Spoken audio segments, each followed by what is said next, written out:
പരിശുദ്ധ പരമാദിവ്യ കാരുണ്യേശ്വരനേ, ആരാധനയും സ്തുതിയും പുകഴ്ചയും ഉണ്ടായിരിക്കട്ടെ.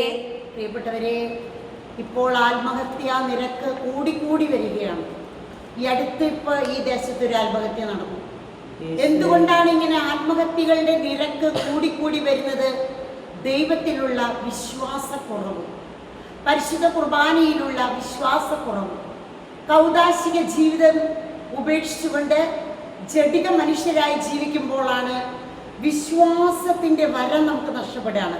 നമുക്കിപ്പോൾ വിശുദ്ധ ഗ്രന്ഥം പുതിയ നിയമം കൈകളിൽ എടുത്തുകൊണ്ട് പ്രിയപ്പെട്ടവരെ ഈ സമയം മുഴുവനും പൂർവികരുടെ വിശ്വാസം, ഹെബ്രായർക്ക് എഴുതിയ ലേഖനം അധ്യായം 11 1 മുതലുള്ള തിരുവചനങ്ങളിൽ മുഴുവനും നമ്മുടെ പൂർവികര് വിശ്വാസം എങ്ങനെ കാത്തു രക്ഷിച്ചു, എങ്ങനെ കാത്തു പരിപാലിച്ചു പോന്നു എന്ന് നമുക്ക് വായിച്ചുകൊണ്ട് ഈ അധ്യായം വായിക്കുമ്പോൾ തന്നെ 30 പൂർവികരുടെ വിശ്വാസം നമ്മിലേക്ക് ഒഴുകുകയാണ്. നമുക്ക് ഭക്തിപൂർവം വിശ്വാസത്തോടെ നിർത്തി നമുക്ക് ഈ ഹെബ്രായർക്ക് എഴുതിയ ലേഖനം അധ്യായം 11 വായിക്കാം. പൂർവികരുടെ വിശ്വാസം. വിശ്വാസം എന്നത് ഉറപ്പും ഇത് അംഗീകാരത്തിന് അർഹരായത് ദൈവത്തിന്റെ വചനത്താൽ ലോകം സൃഷ്ടിക്കപ്പെടുന്നതും കാണപ്പെടാത്തവയിൽ ഉണ്ടായെന്നും വിശ്വാസം മൂലം നാം അറിയുന്നു. വിശ്വാസം മൂലം ആബേൽ കായീനേക്കാൾ ശ്രേഷ്ഠമായ ബലി ദൈവത്തിന് സമർപ്പിച്ചു. അതിനാൽ അവൻ നീതിമാനായി അംഗീകരിക്കപ്പെട്ടു. അവൻ സമർപ്പിച്ച കാഴ്ചകളെക്കുറിച്ച് ദൈവം തന്നെ സാക്ഷ്യം നൽകി. അവൻ മരിച്ചെങ്കിലും തന്റെ വിശ്വാസത്തിലൂടെ ഇന്നും സംസാരിക്കുന്നു. വിശ്വാസം മൂലം ഹെനോക്ക് മരണം കാണാതെ സംഭവിക്കപ്പെട്ടു. ദൈവം അവനെ സംഭവിച്ചുകൊണ്ട് പിന്നീട് അവൻ കാണപ്പെട്ടില്ല. അപ്രകാരം എടുക്കപ്പെട്ടതിനു മുൻപ് താൻ ദൈവത്തെ പ്രസാദിപ്പിച്ചുവെന്ന് അവന് സാക്ഷ്യം ലഭിച്ചു. വിശ്വാസമില്ലാതെ ദൈവത്തെ പ്രസാദിപ്പിക്കുക സാധ്യമല്ല. ദൈവസന്നിധിയിൽ ശരണം പ്രാപിക്കുന്നവർ ദൈവമുണ്ടെന്നും തന്നെ അന്വേഷിക്കുന്നവർക്ക് അവിടുന്ന് പ്രതിഫലം നൽകുമെന്നും വിശ്വസിക്കണം. വിശ്വാസം മൂലമാണ് നോഹ അന്നുവരെ കാണപ്പെടാതിരുന്നവയെ പറ്റി ദൈവം മുന്നറിയിപ്പ് കൊടുത്തപ്പോൾ തന്റെ വീട്ടുകാരുടെ രക്ഷയ്ക്ക് വേണ്ടി ഭയഭക്തിയോടെ പെട്ടകമിറങ്ങിയത്. ഇതുമൂലം അവൻ ലോകത്തെ കുറ്റം കൽപ്പിക്കുകയും വിശ്വാസത്തിൽ നീതിയുടെ അവകാശിയാവുകയും ചെയ്തു.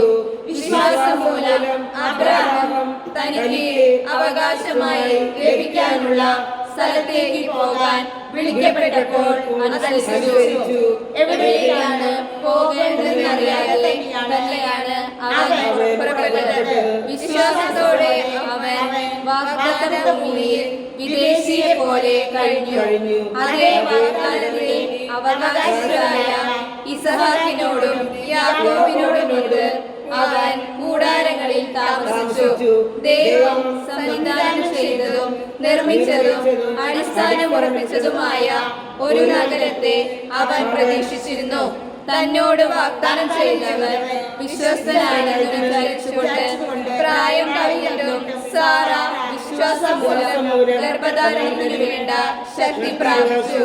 അതിനാൽ ഒരുവനിൽ നിന്ന്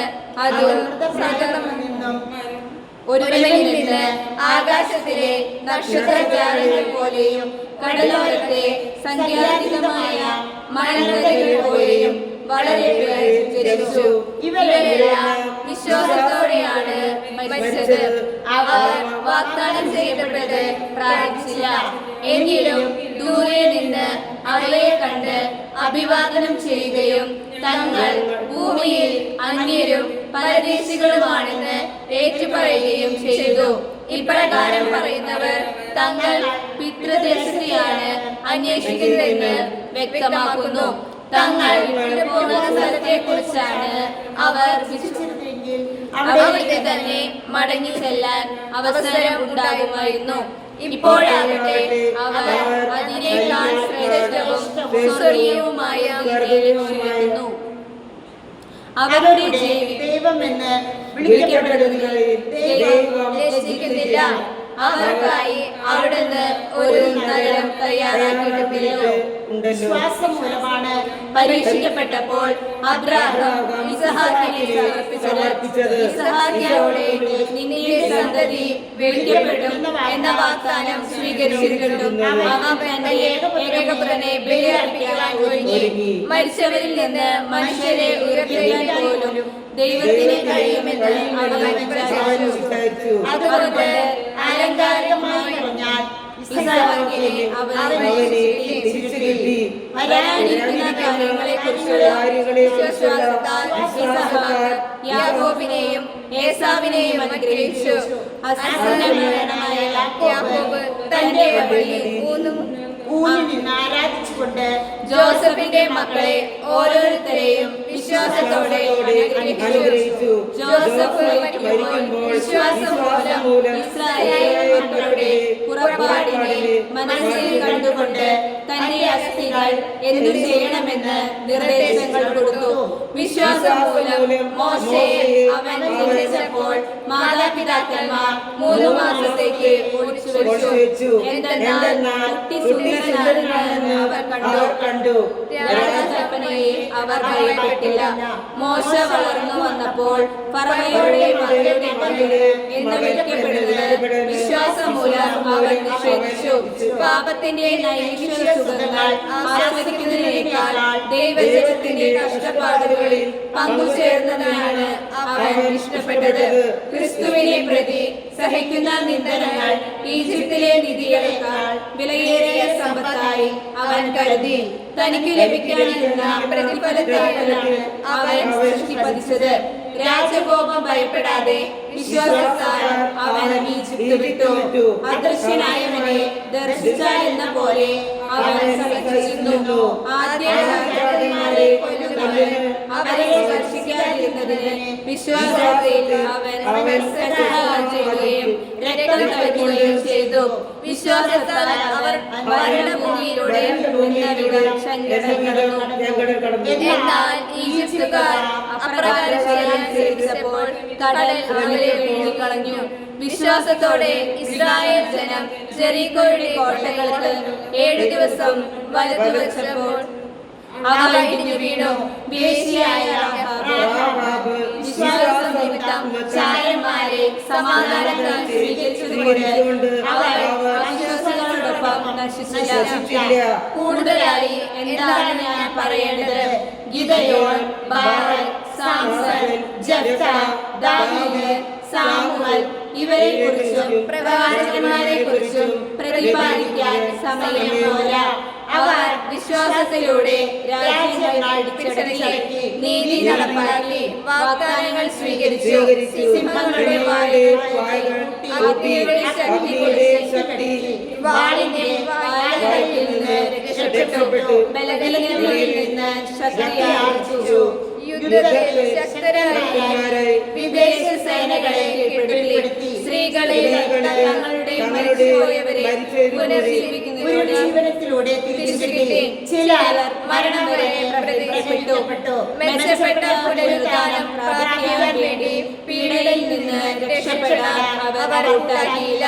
ചിലർ ചമ്മലയും ബന്ധനവും കാരാഗ്രഹവാസവും സഹിച്ചു. ചിലരെ കല്ലെറിഞ്ഞു, ചിലരെ ചെയ്തു, ചിലർ 2 വെട്ടിമുറിക്കപ്പെട്ടു, ചിലർ വാളുകൊണ്ട് വധിക്കപ്പെട്ടു, ചിലർ ചെമ്മരിയാടുകളുടെയും കോലാടുകളുടെയും തോല് ധരിച്ച് നിസ്സഹായരായി വേദനിക്കുന്നവരായും പീഡിതരായും അലഞ്ഞു നടന്നു. അവരെ സ്വന്തമാക്കാനുള്ള യോഗ്യത ലോകത്തിലായിരുന്നു. വനത്തിലും മലകളിലും ഗൃഹങ്ങളിലും മാളങ്ങളിലുമായി അവർ അലഞ്ഞു തിരിഞ്ഞു. വിശ്വാസം മൂലം ഇവരെല്ലാം അംഗീകാരം പ്രാപിച്ചെങ്കിലും വാഗ്ദാനം ചെയ്യപ്പെട്ടത് പ്രാപിച്ചില്ല.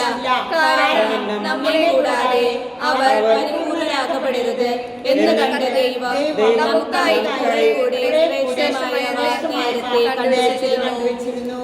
വിശ്വാസം